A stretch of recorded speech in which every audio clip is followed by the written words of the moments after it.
नमस्कार मित्रांनो, आपण अलंकापुरी महात्म्य बघतो आहोत. अलंकापुरीचा आळंदीचा आणि कुबेराचा अनन्य संबंध आहे. कुबेर इथे येतात, तप करतात. त्यानंतर त्यांच्या तपाच्या सामर्थ्याने आळंदीमधनं कुबेर गंगा नावाची नदी उत्पन्न होते, जी प्रवाहित होते.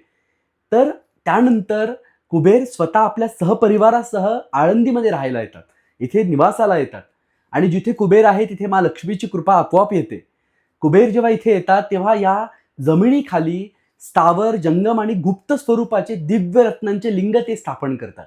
अलंकापुरी महात्म्यामध्ये सांगितलं आहे की कोटी रत्नांचे शिवलिंग, ज्यामध्ये माणिकाचे, पाचूचे, त्यानंतर मोत्याचे, स्फटिकाचे असे दिव्य असे शिवलिंग कुबेर स्वतः स्थापन करतात.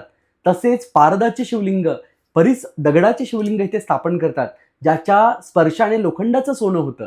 त्याचबरोबरीने अष्टमहासिद्धींचे लिंग इथे कुबेरांनी स्थापन केले आहेत, ज्या शिवलिंगाच्या पूजनाने आपल्याला अष्टमहासिद्धींची प्राप्ती होऊ शकते.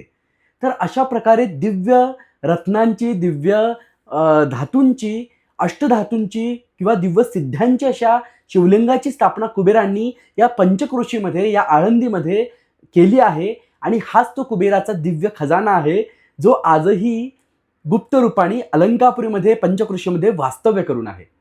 अवधूत चिंतन श्री गुरुदेव दत्त. रामकृष्ण हरी. नमस्कार.